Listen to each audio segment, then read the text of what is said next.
नमस्कार, आप देख रहे हैं आज तक। आपके साथ मैं हूं शुभांकर। दोपहर के 12 बज गए हैं। वक्त हो गया हमारे खास कार्यक्रम ब्रेकिंग न्यूज का, जहां देश दुनिया की हर खबर से आपको बाखबर करते हैं। और आज शुरुआत करेंगे आतंकवाद पर गहरी चोट को लेकर कश्मीर से आई 3 खबरों को लेकर। आपको बता दें, कश्मीर के अंदर फिलहाल 3 बड़ी खबरें आई हैं। पहली तस्वीर जो है बारामूला में, जहां पर 3 आतंकवादी ढेर हुए हैं, एक पुलिसकर्मी शहीद हो गया है। उधर कश्मीरी पंडितों की हत्या को लेकर कश्मीरी पंडितों का आक्रोश जो है वो खुलकर देखने को मिला है। बड़ी संख्या में कश्मीरी पंडित इकट्ठा हुए हैं और जिस तरह से राहुल भट्ट की हत्या हुई उसके बाद अब कश्मीरी पंडित एक साथ यहां पर प्रोटेस्ट कर रहे हैं। तीसरी तस्वीर जो है वो है कश्मीरी पंडितों के गुनहगार, उनके कातिल यासिन मलिक की सजा को लेकर। आज सजा सुनाई जा सकती है। क्या सजा होगी, इस पर देश दुनिया की निगाहें बनी हुई हैं। लेकिन फिलहाल ये 3 तस्वीरें, 3 बड़ी खबरें। बारामूला में 3 आतंकवादी ढेर होते हैं और एक पुलिसकर्मी यहां पर शहीद हो जाता है। तो 3 तस्वीरें हमने आपको दिखाई। सबसे पहले शुरुआत बारामूला से, जहां पर 3 आतंकवादी ढेर हो गए हैं। आपको बता दें, एक पुलिसकर्मी के शहीद होने खबर भी सामने आई है। लेकिन जो बड़ी खबर है वो ये है कि बारामूला में पुलिस आतंकवादियों की मुठभेड़ होती है और इस मुठभेड़ में 3 आतंकवादी मारे जाते हैं। 3 आतंकवादियों को मार दिया जाता है। एक पुलिसकर्मी की शहादत की खबर भी सामने आती है। बारामूला में पुलिस और आतंकवादियों की मुठभेड़ जो है उससे जुड़ी ये बड़ी खबर। 3 पाकिस्तानी आतंकवादी हैं जिनके ढेर होने की, मारे जाने की खबर सामने आई है। हालांकि इस कार्रवाई में एक पुलिस का जवान भी शहीद हो गया है। इससे पहले श्रीनगर में भी एक दिन पहले पुलिस पर हमला हुआ था। वहां पर भी हमले के बाद जवाब दिया गया था। और श्रीनगर की अगर कहानी आपको बताएं तो श्रीनगर के सूरा इलाके में आतंकवादियों ने एक पुलिसकर्मी सैफुल्ला कादरी की गोली मार दी थी। हमले में उसकी मौत हो गई थी। 9 साल की बेटी उनकी जख्मी है। लेकिन आज सुबह बारामूला इलाके में आतंकवादियों से सुरक्षा बलों की मुठभेड़ होती है। यहां पर एक सिपाही शहीद होता है जबकि 3 पाकिस्तानी आतंकवादियों को मार गिराया जाता है।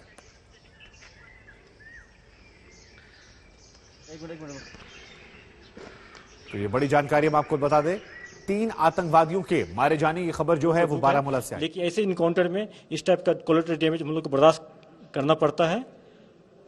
तो सर किस आउटफिट से थे और मैंने पहले कह दिया, पाकिस्तानी टेररिस्ट है, जैश मोहम्मद से ताल्लुक रखते हैं। सर एक बार फिर से पाकिस्तानी जो ग्रुप है वो न्यूट्रलाइज किया गया, 3 टेररिस्ट बिल्कुल, इस साल अभी तक में 22 पाकिस्तानी टेररिस्ट मारे गए। लास्ट पूरे 1 साल में 21 मारा गया था।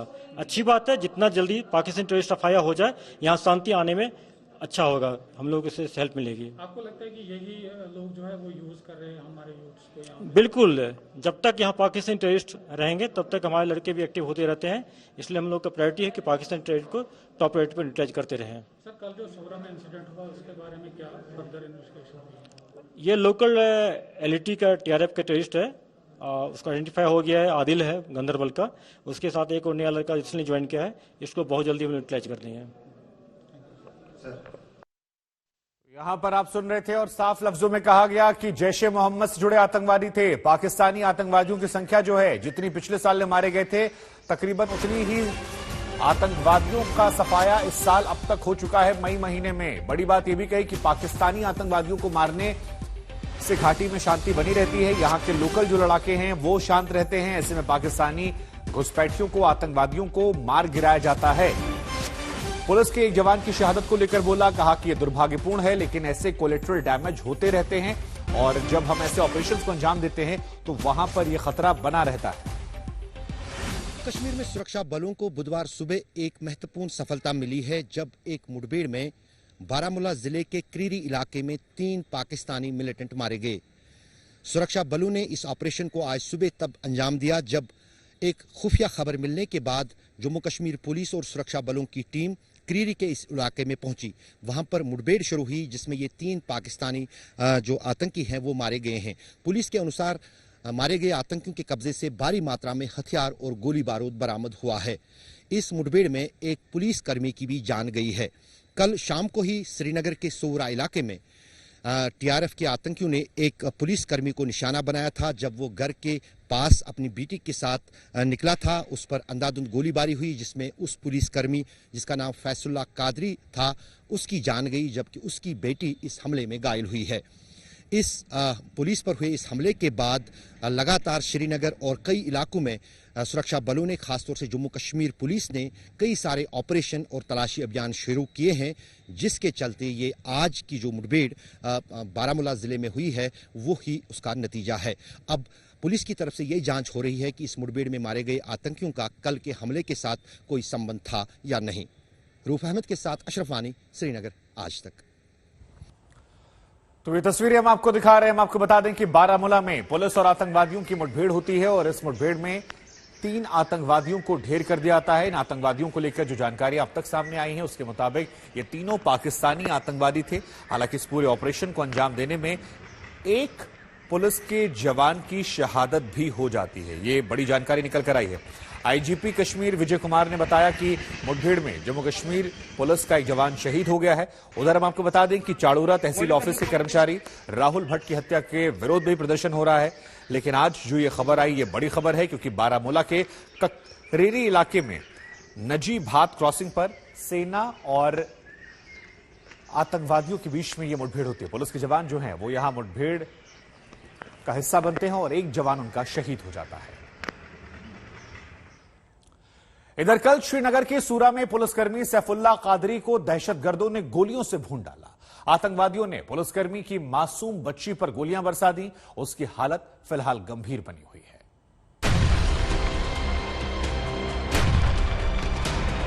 सड़क पर खून की धार, फायर किए गए कारतूसों के खोखे और लोगों के चेहरों पर तैरती दहशत। कश्मीर घाटी एक बार फिर बेगुनाहों के खून से लाल हो गई। पाकिस्तान परस्तों ने कश्मीर घाटी में हिंदुस्तान की सौगंध देने वाले एक वर्दीधारी का सीना छलनी कर डाला। कश्मीर में दहशत का राज कायम करने का सपना देख रहे आतंकियों की खुद की दहशत का आलम ये था कि पुलिसकर्मी की 9 साल की बच्ची से भी वो खौफजदा हो गए और इस मासूम पर भी गोलियां बरसा दी। श्रीनगर के सौरा इलाके में ठीक इसी जगह पर आतंकवादियों ने टारगेट किलिंग करते हुए एक पुलिसकर्मी सैफुल्ला कादरी और उनकी 9 साल की मासूम बेटी पर गोलियां बरसा दी। सैफुल्ला की बाद में मौत हो गई, जबकि उनकी बेटी मौत से जंग लड़ रही है। मौके पर खड़े लोगों के चेहरों पर खौफ साफ दिख रहा है। सिपाही पर उसके घर के ठीक बाहर आतंकियों ने गोलियां बरसाई। पुलिस और सुरक्षा बलों ने तुरंत पूरे इलाके की घेराबंदी करके आतंकियों की तलाश शुरू कर दी। शहीद पुलिसकर्मी सैफुल्ला को श्रीनगर की पुलिस लाइंस में नम आंखों से विदाई दी गई। आईजी विजय कुमार ने यहां आकर शहीद के पार्थिव शरीर पर फूल चढ़ाए। इस जो बर्बर हत्या करने में जो टेररिस्ट इन्वॉल्व है उसको हम लोग आइडेंटिफाई बहुत जल्दी कर लेंगे और न्यूट्रलाइज करेंगे। सबसे बड़ी बात है कि आज टेररिस्ट ने मानवता के सारे हद को पार कर दिया। उस छोटी सी बच्ची जो 9 साल की थी उसको नहीं छोड़ा, उस पर भी फायर किया, वो भी जख्मी हो बेचारी, वो भी हॉस्पिटल में है। कश्मीर में हाल के दिनों में सेना और पुलिस ने आतंकियों पर जबरदस्त शिकंजा कसा है। इस साल अभी तक कश्मीर घाटी के अलग अलग हिस्सों से कुल 74 आतंकी पकड़े जा चुके हैं और इनके पास से 110 विदेशी पिस्टल बरामद हुई हैं। इससे जाहिर हो रहा है कि बड़े हथियारों की जगह आतंकी पिस्टल से 1-2 लोगों को निशाना बनाकर फरार होने की रणनीति पर काम कर रहे हैं। चंद रोज पहले ही श्रीनगर में 2 आतंकियों के पास से विदेशी पिस्टलों का जखीरा पकड़ा गया था।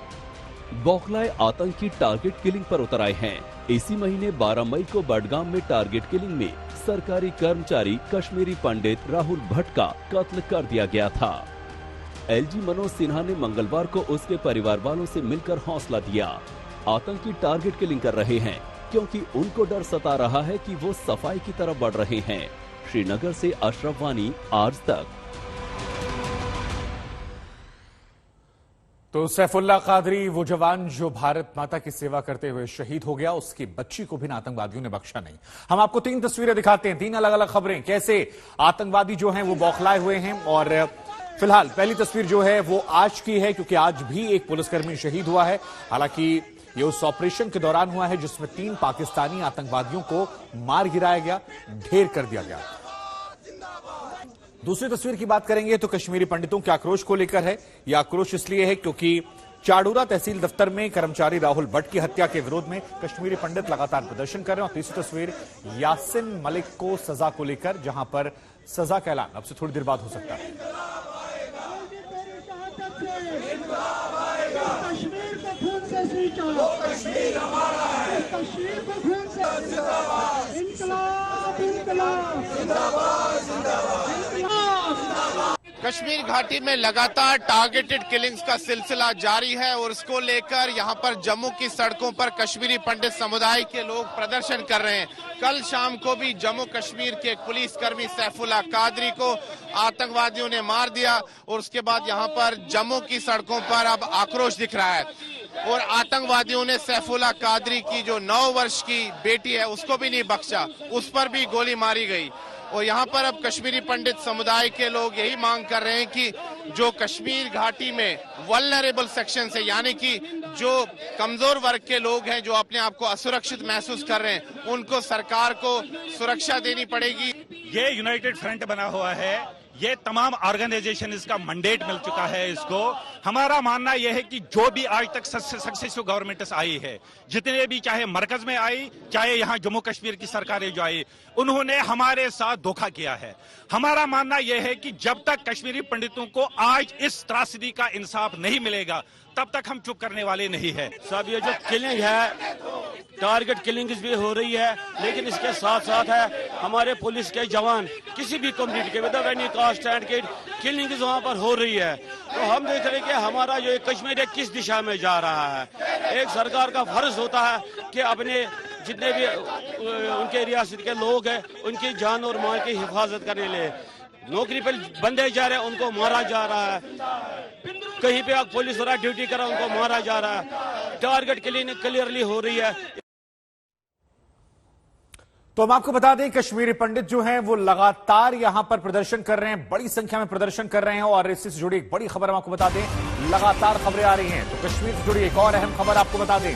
खबर यह है कि यासिन मलिक की सजा का ऐलान अब से थोड़ी देर में हो सकता है। अलगाववादी नेता यासिन मलिक और उसके जुर्मों का आज पूरा हिसाब हो जाएगा। टेरर फंडिंग मामले में यासिन मलिक की सजा अब से थोड़ी देर बाद तय हो जाएगी। एनआईए कोर्ट ने यासिन मलिक को पहले ही दोषी करार दिया है और यूएपीए कानून के तहत अदालत में यासिन मलिक पर लगे आरोप सही साबित हुए। अब सजा होने की बारी है। यासिन मलिक, जिसे कश्मीर का कातिल कहा जाता है, कश्मीरी पंडितों का कातिल, उनका गुनहगार वरुण सिन्हा हमारे संवाददाता जो हैं वो इस वक्त हमारे साथ जुड़ रहे हैं। वरुण, एनआईए कोर्ट ने यासिन मलिक को पहले ही दोषी करार दिया है। यूएपीए कानून के तहत कहा जा रहा है अदालत में जो आरोप लगे थे वो सही साबित हुए हैं। अब सजा होने की बारी है। कानून के जानकार क्या कहते हैं, क्या सजा हो सकती है इस कश्मीरी पंडितों के कातिल को?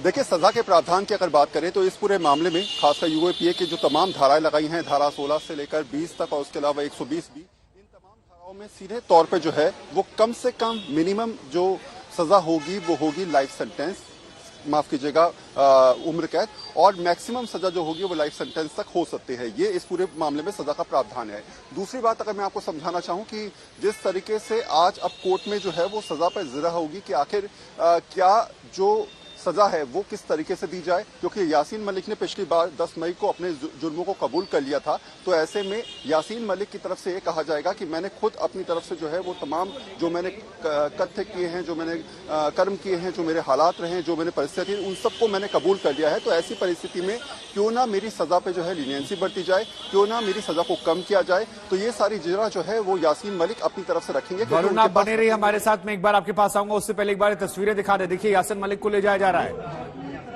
ये आज तक पर आपको एक्सक्लूसिव तस्वीरें इस वक्त हम दिखा रहे हैं और यासिन मलिक जिसकी सजा पर अब से थोड़ी देर बाद ऐलान हो जाएगा, हमारे संवाददाता वरुण जानकारी दे रहे थे, उसे ले जाया जा रहा है। ये देखिए, यासिन मलिक की ये तस्वीर जो है आपको नजर आ रही है। कश्मीरी पंडितों का गुनहगार यासिन मलिक, जिसे यहां पर ले जाया जा रहा है। कोर्ट परिसर की तस्वीरें इस वक्त हम आपको दिखा रहे हैं आज तक पर। और ये तस्वीरें सबसे पहले हमने आपको दिखाई क्योंकि ये तस्वीरें देखना समझना जरूरी है। आज इसकी सजा का ऐलान होने वाला है। वरुण, अपनी बात पूरी कीजिए। यासिन मलिक को कोर्ट परिसर में लाया गया, ये तस्वीरें हमने दिखा दी। अब जरा बात बताइए, सजा क्या हो सकती, जो आप बात कह रहे थे, पूरी कीजिए बात।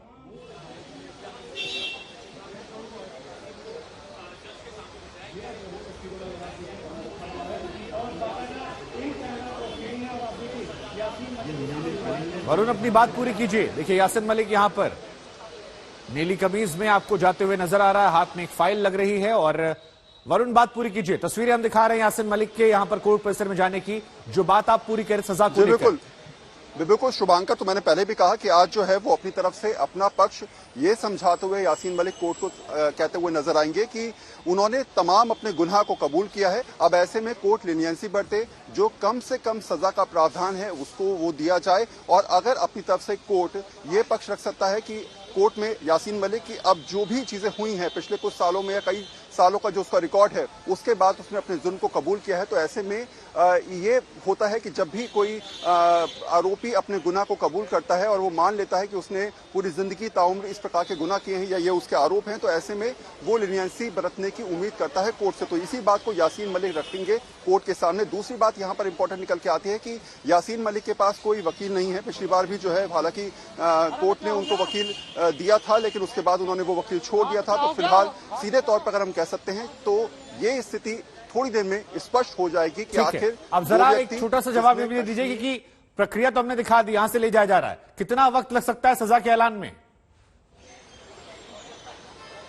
वरुण, कितना वक्त लग सकता है यहां से सजा के ऐलान में? क्योंकि तस्वीरें तो हम दिखा रहे हैं कि यासिन मलिक को यहां से ले जाया गया है। वरुण, सवाल ये है कि यहां से यासिन मलिक जाते हुए नजर आ रहे हैं कोर्ट परिसर में, अब उसे सजा का ऐलान जो है वो कितनी देर में हो सकता है? कितना लंबा ये प्रोसेस होता है? दर्शकों को समझाइए। देखिए जरा प्रोसेस को अगर हम पूरी तरीके से समझे तो सबसे पहले जो है वो कोर्ट रूम में प्रोड्यूस करने के बाद जो है वो जज ये कहते हैं कि आखिर जो आरोप तय हुए हैं, जो जिस मामले में दोषी करार दिए गए हैं, उस मामले में आखिर क्या सजा का प्रावधान है, उस पर जिरा की जाएगी, पहली बात। दूसरी बात है कि जो ठीक है। यूपी विधानसभा में अखिलेश यादव और सीएम योगी आदित्यनाथ में जबरदस्त टक्कर हो गई। अखिलेश ने यूपी में अपराध के मुद्दे पर सीएम योगी को घेरने की कोशिश की, लेकिन सीएम योगी ने अखिलेश को करारे जवाब दिए। हम आपको दिखाते हैं अखिलेश और सीएम योगी की टक्कर। कल मैडम गवर्नर यहां पर स्पीच दे रही थी, उसी दिन अखबार में, कल के ही अखबार में, और परसों की घटना जहां पर एक 19 साल की बेटी के साथ दुष्कर्म हुआ,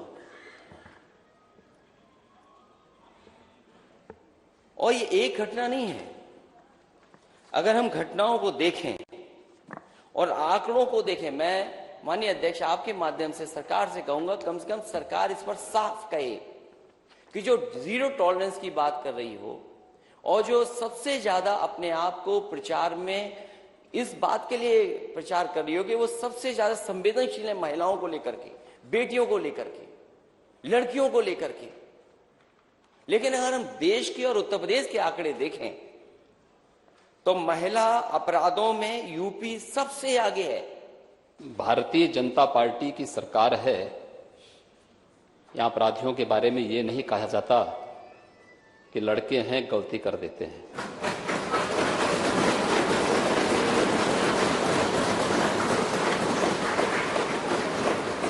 अगर अपराधी है तो कोई भी है, वो जीरो टॉलरेंस की नीति के तहत ही कार्रवाई होती है।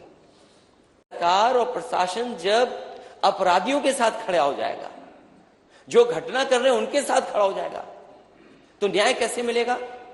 चंदौली की उस बेटी की जो रो रो करके कह रही थी, पुलिस दबिश करने आई थी। क्या दबंगई करने जाती है कि दबिश के लिए जाती है पुलिस?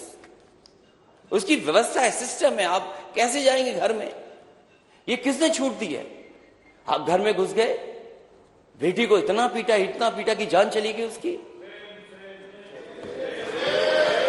और ये बात मैं नहीं कहता हूं, और आज के जमाने में जब आप डिजिटलाइज कर रहे हो सब चीजों को, हर चीज को आप इंटरनेट से जोड़ रहे हैं, क्या आपने नहीं सुना? माननीय सदस्य जितने भी हैं सबने सुना होगा कि वो बहन क्या कह रही थी। उसकी बहन कह रही थी कि पुलिस ने इतना पीटा कि जान चली गई। उसके बाद पुलिस उसकी झूठी कहानी बनाने के लिए फांसी से लटकाना चाहती थी।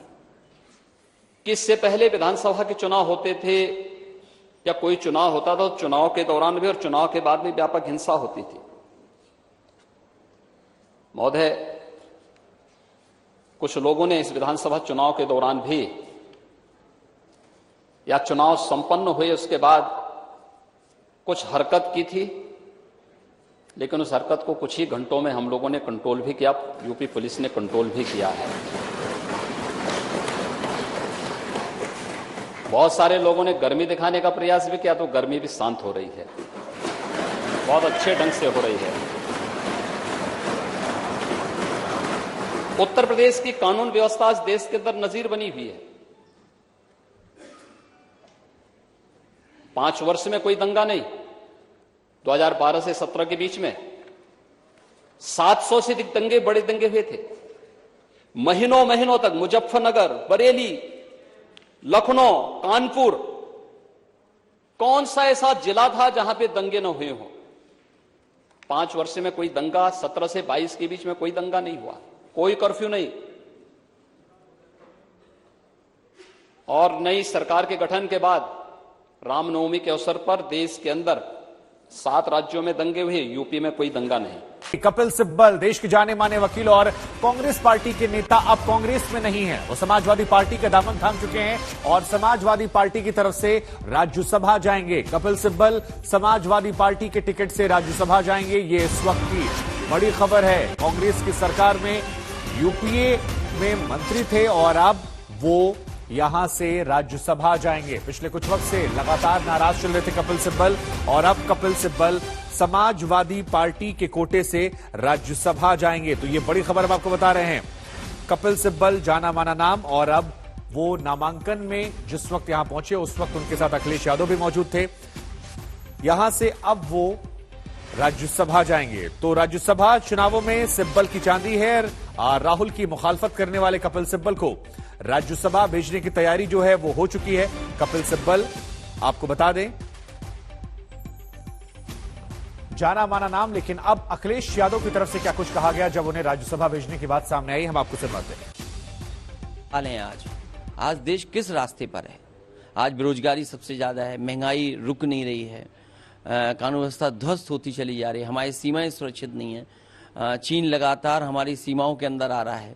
तो इन तमाम बड़े बड़े सवालों पर मुझे लगता है कपिल सिब्बल जी समाजवादी पार्टी और अपने विचारों को रख पाएंगे। अब ये जो 2 नाम और हैं बचे हुए हैं, बहुत जल्दी नाम घोषित हो जाएंगे, बहुत जल्दी नाम घोषित हो जाएंगे। Thank you so much, thank you so much. Akhilesh sir कल भी ना तो बड़ी खबर, बड़ी जानकारी आपको बता दें कि शुरुआत में जानकारियां निकलकर सामने ये आई थी कि कांग्रेस से खफा वो हैं, लेकिन सपा और रजत यानी लालू की पार्टी दोनों तैयार थी उन्हें राज्यसभा भेजने के लिए। चारा घोटाला में लालू प्रसाद यादव के वकील भी हैं कपिल सिब्बल, लेकिन अब खबर हो गई है पुख्ता कि समाजवादी पार्टी के बैनर तले राज्यसभा जाने की तैयारी वो कर रहे हैं। नामांकन जो है वो दाखिल कर चुके हैं। अखिलेश यादव से सवाल पूछा गया कि और 2 नाम कौन से हैं, तो ये कहा गया कि और नाम जो हैं वो अभी क्लियर नहीं है। मानव संसाधन मंत्रालय में मंत्री भी थे। Discipline of those parties, but I think it is important to be an independent voice। और मैं समझता हूं कि जब एक निर्दलीय की आवाज उठेगी तो वो लोगों को फिर ऐसा लगेगा कि किसी पार्टी से जुड़े हुए नहीं हैं, लेकिन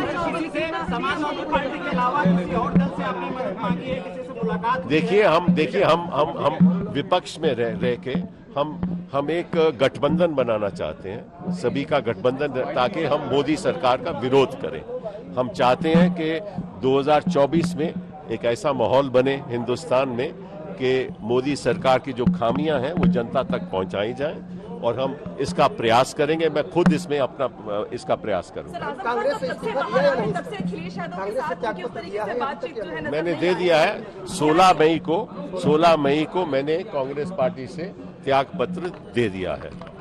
16 मई को मैंने त्याग पत्र दे दिया।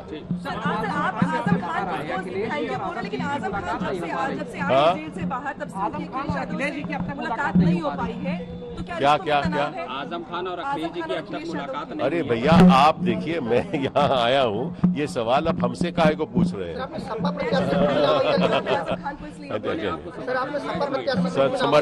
समर्थन सभी ने मुझको दिया है। सारी उत्तर प्रदेश में जो यहाँ दल है उसमें समर्थन मुझे मिला है। उत्तर प्रदेश की कितनी आवाज हम कह सकते हैं राज्यसभा में? देखिए आपको मालूम है कि मेरी राज्यसभा में आवाज उठती थी, तभी भी मैं उत्तर प्रदेश का प्रत्याशी था, पिछली बार भी उत्तर प्रदेश का प्रत्याशी था।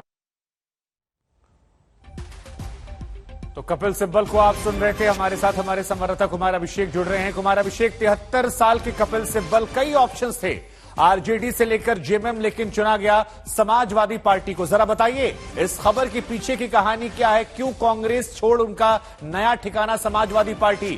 क्योंकि कहा जा रहा था आरजेडी भी जा सकते हैं, लालू प्रसाद यादव के वकील भी हैं चारा घोटाले में। शुभांकर, देखिए सबसे पहले तो G23 के वक्त से ही कपिल सिब्बल कांग्रेस से नाराज थे और इस बार शायद कांग्रेस की टिकट पर वो नहीं जा पा रहे थे। उनकी बात कई जगहों पर चल रही थी, चाहे वो जेएमएम हो चाहे आरजेडी हो, लेकिन बाजी सचमुच इस बार गई है तो समाजवादी पार्टी के हाथों गई है, क्योंकि समाजवादी पार्टी से सिर्फ अखिलेश यादव के चाहने भर का ये मामला नहीं है। दरअसल इसमें आजम खान का बड़ा रोल है। आजम खान का केस इन्होंने लड़ा है, आजम खान को बेल दिलवाने में सबसे अहम भूमिका इनकी रही है। और जिस तरीके से आजम खान नाराज रहे हैं, अभी भी नाराज है अखिलेश यादव से, तो उनकी इच्छा किसी से छुपी हुई नहीं थी। निश्चित तौर पर पिछले बार भी वो उत्तर प्रदेश से ही राज्यसभा सांसद थे और इस बार समाजवादी पार्टी के जिनमें कुल 3 सीटें थी और निश्चित तौर पर ये आजम खान की इच्छा को देखते हुए अखिलेश यादव ने कपिल सिब्बल को ये सीट दी है। आपको बता दें कि बहुत सहज नहीं है रामगोपाल यादव कम से कम इस फैसले से, लेकिन निश्चित तौर पर अब कपिल सिब्बल, जैसा कि उन्होंने खुद बताया कि उन्होंने कांग्रेस को छोड़ दिया है, 16 मई को त्यागपत्र दे दिया है, कांग्रेस से उनका रिश्ता नाता खत्म हो चुका है, तो अब ये नए समाजवादी बन चुके हैं। और आपको नहीं तो कुमार अभिषेक, क्या इससे आसान शब्दों में ये कहा जाए कि आजम खान को बेल पर बाहर निकलवाने का ये इनाम है या फिर आजम खान की जो नाराजगी थी उसे दूर करने के लिए सम्मान है? ये दोनों चीजें हैं जो आप कह रहे हैं ना। एक तो इनाम भी है क्योंकि पिछले 27 महीनों से जब अपने सारे ऑप्शन उनके खत्म हो चुके थे, तब कहीं ना कहीं कपिल सिब्बल जब उनके वकील बने और उन्होंने उनका केस सुप्रीम कोर्ट में लड़ा है, तब उन्हें जाकर के बेल मिली है। और दूसरी बात, जिस तरीके से आजम खान की नाराजगी रही है अखिलेश यादव और मुलायम सिंह यादव के साथ इस पूरे दौर में, तो उसे देखते हुए इस बार अखिलेश यादव इन्हें नाराज करने का जोखिम नहीं उठा सकते थे। और यही वजह रही है कि इन दोनों बातों को आप समझें तो दोनों वजहों से इन्हें राज्यसभा भेजा गया है। नहीं तो क्या यही वजह थी जो आरजेडी को लेकर भी थी, क्योंकि आरजेडी में भी लालू प्रसाद यादव केस इन्होंने लड़ा था। अब यहां पर तो ये कपिल सिब्बल ने चूज किया या कपिल सिब्बल को चूज किया है समाजवादी पार्टी ने, कैसे देखा जाए इसे? मुझे लगता है ये वाइस वर्सा है, ये दोनों की पसंद है, लेकिन कहीं न कहीं समाजवादी पार्टी की पसंद ये ज्यादा है और समाजवादी पार्टी में भी ये आजम खान की पसंद ज्यादा है। क्योंकि अगर आप देखें तो जो अंतर खाने खबर है उसके मुताबिक रामगोपाल यादव बहुत सहज नहीं थे हैं इस फैसले से, लेकिन चूंकि ये पार्टी का फैसला है और चूंकि ये आजम खान को भी संतुष्ट करना है, तो ये बड़ी वजह है कि कपिल सिब्बल समाजवादी पार्टी के टिकट पर चुने जा रहे हैं। नहीं तो इसमें आप चचा शिवपाल की भूमिका कितनी देखते हैं? क्योंकि जब आजम खान को वो लाने गए तो वो भी साथ में गए थे, कहा जा रहा है कि उन दोनों का भी एक अलग तरीके से बातचीत, एक गठबंधन का दौर चल रहा है। कपिल सिब्बल खुद इस चीज का जिक्र कर रहे हैं, उनसे सवालों में मीडिया ने सवाल पूछा कि देखिए दोनों की मुलाकात नहीं हुई आजम खान अखिलेश की, तो क्या कुछ देख रहे हैं आप उत्तर प्रदेश में सपा के अंदर? देखिए, इसमें बहुत भूमिका शिवपाल यादव की इस मायने में नहीं है कि शिवपाल यादव के चाहने पर उन्हें भेजा गया है, लेकिन ये भूमिका जरूर है कि जिस तरीके से शिवपाल यादव और आजम खान की नजदीकियां बढ़ी हैं, जिस तरीके से आजम खान की नाराजगी अखिलेश यादव से है, ऐसी स्थिति में रही है। ऐसी स्थिति में आजम खान की एक इच्छा को निश्चित तौर पर अखिलेश यादव नकारने का जोखिम नहीं ले सकते थे। और कहीं ना कहीं अब जो एक पैचअप की बात आप देख रहे हैं कि अखिलेश और आजम खान नजदीक आएंगे, तो उसमें कौन कौन से स्टेप्स होंगे, तो उसमें एक स्टेप ये भी माना जा सकता है कि आप याद करें कि 2 दिन पहले आजम खान ने आज तक के इंटरव्यू में ही कहा था कि वो हार्दिक पटेल नहीं है जो पार्टी छोड़कर चले जाएंगे, लेकिन उनकी नाराजगी को एड्रेस करना होगा। और अगर उनकी नाराजगी को एड्रेस करना है तो ऐसे कई फैसले हैं जो कि लेने होंगे और उसमें का ये एक फैसला हो सकता है। लेकिन सीधे तौर पर पहली पसंद आप कह ले तो पहली पसंद कपिल सिब्बल न तो मुलायम सिंह यादव के रहे होंगे ना ही अखिलेश यादव के, लेकिन पहली पसंद ये आजम खान के हैं। और आजम खान की पसंद को फिलहाल मुझे नहीं लगता कि अखिलेश यादव उस जोखिम को लेने के मूड में, क्योंकि आपने कभी नहीं इस तरीके से सुना होगा कि कपिल सिब्बल आए और अखिलेश यादव से उनकी बहुत नजदीकियां हो। निश्चित तौर पर इसमें आजम खान का बड़ा नहीं। अब कुमार अभिषेक, एक आखिरी सवाल आपसे पूछ लेते हैं। देखिए, तस्वीर नजर आ रही है रामगोपाल, अखिलेश और कपिल सिब्बल। क्या ये माना जाए कम से कम ये तस्वीर जो है समाजवादी पार्टी के अंदर एक डैमेज कंट्रोल है कि भले ही आजम खान के साथ अखिलेश की तस्वीर नहीं आई, लेकिन कपिल सिब्बल की मौजूदगी कह रही है कि आगे शायद ऑल इज वेल हो सकता है आजम खान और अखिलेश के बीच में? बिल्कुल, मैं वही कह रहा हूं कि ये एक स्टेप है उस तरफ बढ़ने को लेकर कि जितनी नाराजगी है वो ज्यादा डैमेज ना हो सके और आजम खान को कहीं न कहीं मनाया जा सके, उनकी नाराजगी कम की जा सके। और आप इस पूरे दौर में देखें तो कपिल सिब्बल कम से कम सुप्रीम कोर्ट में लड़कर उन्होंने बेल दिलवाई है। बाकी तो आजम खान की नाराजगी अखिलेश यादव और मुलायम सिंह यादव दोनों से रही है। इसलिए ये एक स्टेप है उस तरफ बढ़ने को लेकर के जिसमें कि आजम खान की नजदीकियां या आजम खान की जो नाराजगी है वो अखिलेश यादव से थोड़ी दूर हो सकती है, क्योंकि उनकी चाहत का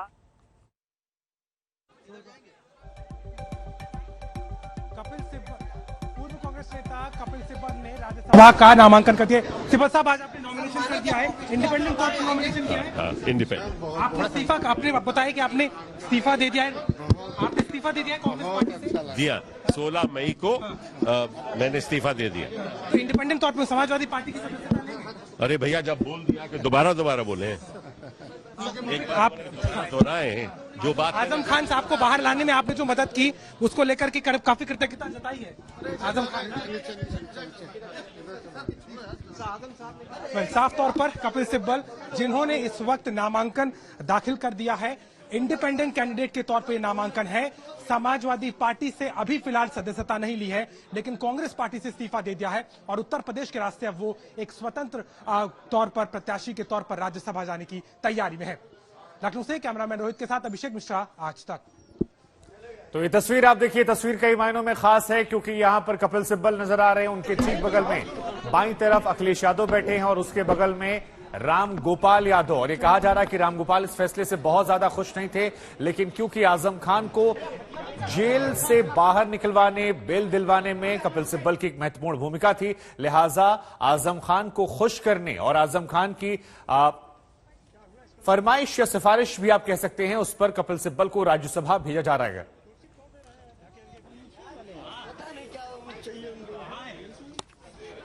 राज्यसभा चुनाव में जिनको सदस्य बनाना है पार्टी को, बहुत जल्दी वो लोग नामांकन कर देंगे।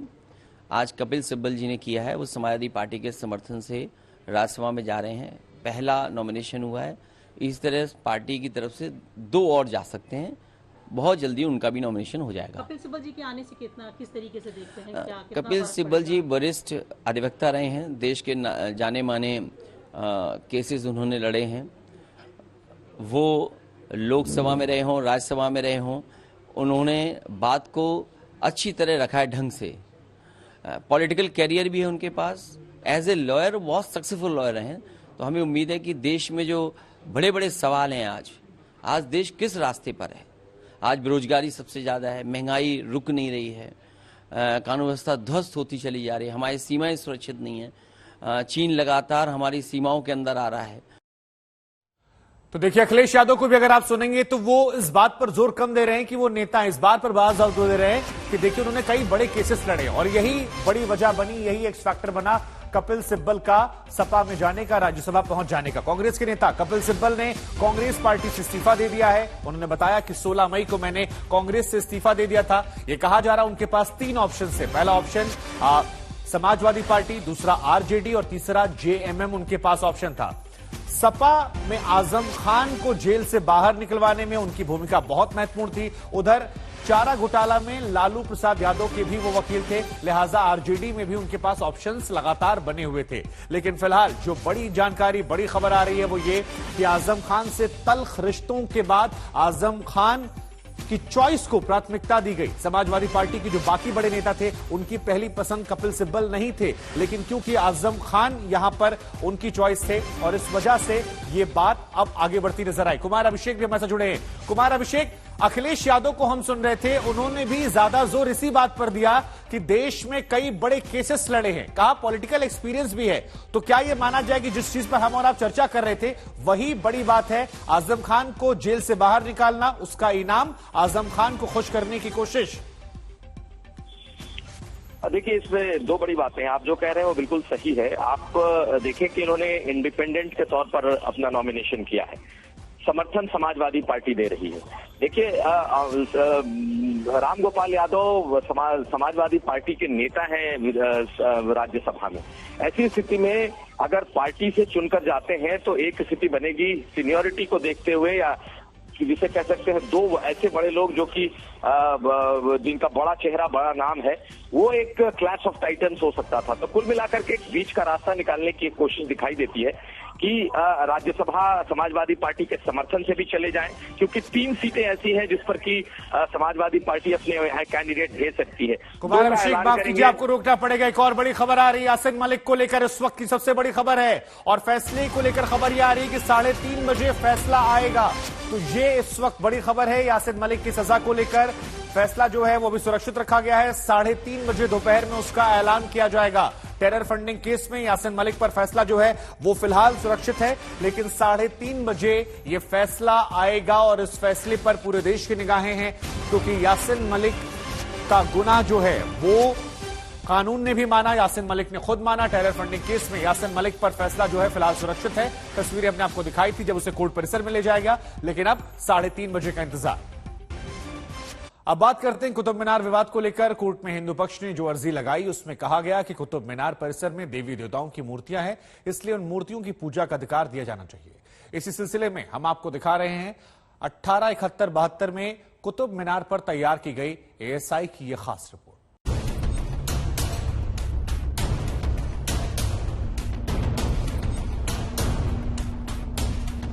दिल्ली के मेहरौली में ये कुतुब मीनार परिसर का दृश्य है।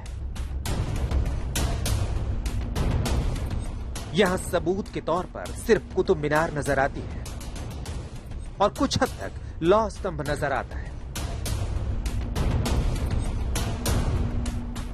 इस परिसर में बाकी के निर्माण में अवशेष ही अवशेष नजर आते हैं। कई स्तंभों पर बनी मूर्तियों के चेहरे तोड़े हुए नजर आते हैं। कहीं दीवारों और बुनियादों में हिंदू निर्माण वाली कलाकृतियां नजर आती हैं। कुतुब परिसर में दिख रहे ये सबूत आर्कियोलॉजिकल सर्वे ऑफ इंडिया के इस दावे की पुष्टि करते हैं कि कुतुब परिसर में मौजूद कुव्वत अल इस्लाम मस्जिद का निर्माण 27 हिंदू और जैन मंदिरों के अवशेष से किया गया है। एएसआई के इस दावे के पीछे कई ऐतिहासिक तथ्य और सबूत हैं और उन्हीं सबूतों में से एक अहम सबूत 1871-72 में तैयार की गई एएसआई की ये रिपोर्ट है, जिसमें अलेक्जेंडर कनिंघम की देखरेख में जेडी बेगलर और एसीएल कार्लेल ने तैयार की है। इस रिपोर्ट के अंदर कई जगहों पर यह साफ जिक्र है कि कुतुब परिसर में हुए निर्माण यहीं पर मौजूद मंदिरों की बुनियाद पर किए गए और उसमें यहीं मौजूद मंदिरों के अवशेषों का इस्तेमाल भी हुआ। मसलन इस रिपोर्ट में लिखा गया है कि यहाँ मौजूद सभी खंभे एक ही मंदिर से निकाले गए दिखते हैं और उनकी ऊंचाई भी बराबर है। यहाँ मौजूद खंभों पर वैष्णव कलाकृतियां, अवतार, अनंत सर्प में नारायण की मूर्तियां वगैरह हैं। मस्जिद की बाहरी और अंदरूनी दीवारें भी हिंदू निर्माण का हिस्सा है और जिस प्लेटफॉर्म पर मस्जिद है वो हिंदू मंदिर का ही प्लेटफॉर्म था। 3 प्रमुख लेवल दिखाई पड़ते हैं वहां पर, और मस्जिद जो बना हुआ है कुव्वतुल इस्लाम मॉस्क, माइट ऑफ इस्लाम जिसको कहते हैं, तो वो सबसे ऊंचे वाले प्लेटफॉर्म पर है और निश्चित रूप से ऐसा लगता है कि किसी मलबे को लेवल करके उसको उस ऊंचाई को उपयोग में लाया गया है। और क्योंकि मस्जिद बननी है तो वो सबसे ऊंची जगह पर हो, एक ऐसी मानसिकता से उसको बनाया गया है और वो काफी एविडेंट है, इसमें कोई दो राय नहीं है। कुतुब परिसर में देखने पर भी यही पता चलता है कि अलग अलग इलाकों की सतह की ऊंचाइयां अलग अलग हैं। जेडी बेगलर की रिपोर्ट में भी इसकी वजह साफ लिखी हुई है। रिपोर्ट में लिखा है कि मस्जिद के अंदर की सतह का स्तर कुछ और है। हिंदू निर्माण की सतह का स्तर भर दिया गया ताकि हिंदू अभिलेख छिपाए जा सके। दक्षिणी गेट के खनन से पता चला है कि यहाँ छेड़छाड़ की गई। काले स्लेट पत्थर की लक्ष्मी की मूर्तियां और मिट्टी के दिए भी मिले हैं। वहां से विष्णु की प्रतिमा, मेहरौली से विष्णु की प्रतिमा मिली है जो नेशनल म्यूजियम में डिस्प्लेड है, वो मैं अच्छी तरह से जानता हूं। और उसके अलावे एक यक्षी की प्रतिमा है जो मेहरौली से मिली है उस इलाके से, वो शुंग कालीन है, मतलब 2nd century 1st century BC, हाँ, तो पहली शताब्दी के हैं। 1872 की रिपोर्ट में एक और बड़ी बात कही गई है कि यहाँ मौजूद मीनार की नींव मंदिर के निर्माण के काफी बाद की लगती है। इसके अलावा कुतुब परिसर के लौह स्तंभ को लेकर भी साफ साफ लिखा गया है कि यह स्तंभ हिंदुओं का है। भारतीय इतिहासकार भी मानते हैं कि लौह स्तंभ 5वीं सदी का हो सकता है। कुतुब मीनार परिसर के मुगल मस्जिद के इमाम मौलाना शेर मोहम्मद का भी कहना है कि कुव्वत अल इस्लाम मस्जिद में नमाज नहीं करने का बड़ा कारण है कि जहां देवी देवताओं की मूर्तियां होती हैं, वहां नमाज नहीं की जा सकती। वहाँ का क्या बताऊं भाई, वो तो मस्जिद शहीद हुई पड़ी है, टूटी फूटी पड़ी है, और नमाज होती ही नहीं, बिल्कुल भी कभी भी नहीं हुई वहाँ नमाज।